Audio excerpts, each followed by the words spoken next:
Greetings and welcome to America in Focus, powered by the Center Square. I'm Dan McCaleb, Executive Editor of the Center Square Newswire service. Joining me again today is the Center Square Washington, D.C. Bureau Chief, Casey Harper. We are recording this on Friday, June 23rd. And Casey, another interesting week in the Hunter Biden saga. President Joe Biden's son agreed to plead guilty this week to some charges in a federal investigation into him. Tell us what happened this week. Yeah, that's right. This kind of was a striking headline. May have felt to our listeners like it came out of nowhere, but Hunter Biden is and has been and still is really under investigation for a litany of alleged bad behavior, as you know, Dan. And this week he pled guilty to 2 federal misdemeanor tax-related charges. It looks like to the tune of multiple millions. Hunter Biden had not paid taxes, and that doesn't end well for anybody. And on top of that, he had a gun charge, which he really, as part of this whole deal, probably isn't going to see prison time for. It's related to his possession of a gun while being a drug user. These are all federal charges, but Hunter was able to cut kind of a deal on this that got him what Republicans are pretty upset about calling a slap on the wrist. It's hard with these plea deals. I mean, you always, when you get a plea deal, you get much less time than you're going to. They even will knock off charges entirely if you plead, right? So that's not uncommon, but there's so much prosecutorial discretion when it comes to plea deals. And of course, it's no secret that Hunter's last name is Biden. And so the question is, did he get special treatment? Hey, didn't Hunter do a lot more than this? What about those pictures of him with prostitutes and crack pipes? And hey, what about Burisma and the oil money? And so, some of the Burisma stuff is still under investigation, and there could be more coming on that. I wouldn't be surprised if Hunter ends up facing, different things in the future, but it was finally getting some charges on the books. These are real charges. It's not just a $500 fine, but even still, a lot of Republicans felt like it wasn't enough. So Hunter Biden's pleading guilty essentially to not paying income taxes. There's a separate gun charge related to these, but compared to the grander scheme of things, the accusations that Hunter Biden, with his or for his father, President Joe Biden, received bribe money from foreign adversaries, that is not part of this plea agreement. That is still a separate investigation that's ongoing. Is that correct? Yeah. My question is, do you have to pay taxes on bribe money? That's getting in a whole world that I don't even know. Yeah, but you're right. You hit on it. They're still pulling documents on this. I mean, we wrote about the centersquare.com that House Republicans, I believe it was last week, said that they have seen evidence that both, and this, we have not seen this, but this is what House Republicans say that they have seen on their committees and the committees that are investigating this, that they have seen evidence that not only Hunter Biden, but President Biden himself received these $5 million bribes, is what they, I don't know what else to call them, bribes to end a corruption investigation into Ukrainian energy company Burisma. Which Hunter Biden was a member of the board, is that? Right. Yeah. And of course, how did he get that job? How is he possibly qualified? I mean, that's probably the most public evidence that's really raised skepticism. Now, he wouldn't be the first family member in a presidential family to get maybe a admission to a college or a job that they didn't necessarily deserve because of their name, but it does raise a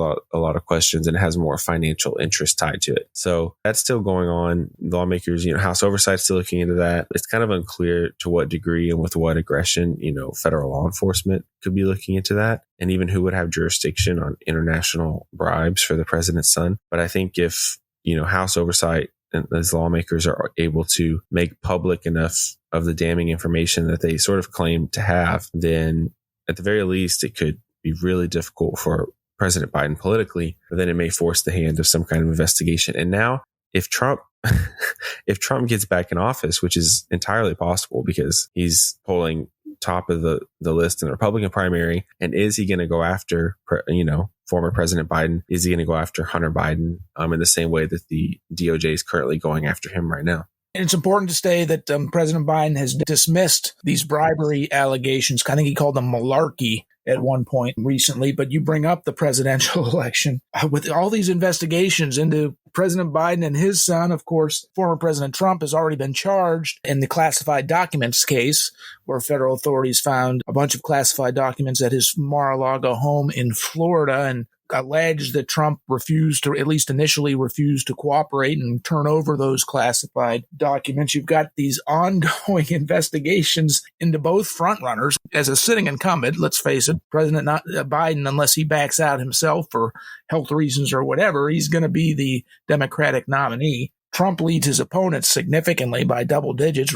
Florida Governor Ron DeSantis is his closest rival on the Republican primary side, and he's like 20 points behind Trump right now. I mean, this just sets up a bizarre, crazy 2024 presidential election, doesn't it? Very bizarre, very unprecedented. Politically, I'm not sure how much these charges really hurt or these kind of investigations hurt anyone, because, we see all the Trump supporters just say these allegations are politically motivated targeting. All the Biden supporters say this is just nonsense conspiracy, and then they still support the people they want. I think in a way, these kind of cancel each other out politically, whether it's Burisma payments or classified documents. There's so much going on and so many details, and both seem like they could be guilty. And so what are you going to do? There's no squeaky clean candidate over here, at the top of the ticket saying, hey, I'm the anti-corruption candidate. I have the perfect record. So when it's like that, they kind of cancel each other out. Now, what could really make an impact or be interesting is if, Trump's, in particular, his legal proceedings start to really pick up speed going into 2024. I was shocked. There was also news this week that the judge in the classified documents case has set a trial date for August, not August 2024, August 2 months from now. Usually these huge profile cases take much longer than that. Do you expect this to actually go to trial in 2 months? I do not expect it to. I think, Trump has a great legal team. He has a history of getting these kind of trials delayed for a long time. And as you said, you said it, these big cases often do get delayed. That's part of the reason that you hire really expensive lawyers, really wealthy, is that you may not be, get off innocent, but you can buy yourself, years in trial time, right? To be with your family before you have to go to prison, right? So even people who know they're going to be convicted will hire wealthy attorneys to get the trial delayed for that reason. So I will be very surprised if this actually, happens in August. As you said, it will be delayed. But even then, how much is it delayed is more the question to me. Is it 6 months? Because if it's only 6 months, that's still... Yeah, that's in the heat of the primary season. Exactly. So if it's not, even if it's a year, it's still going to be, 2 or 3 months before the election. So I think he'll definitely get it delayed. But I'm not sure he can get it fully delayed until after the election. And then can he pardon himself, Dan? Our resident legal expert, can the president pardon himself? Not going to go down that road either. Casey, thankfully, we've run out of time, so I don't have to answer that question. Listeners can keep up with this story and more out of Washington, D.C. and Casey Harper and his team at thecentersquare.com. For Casey Harper, I'm Dan McCaleb. Please subscribe. Thank you for listening.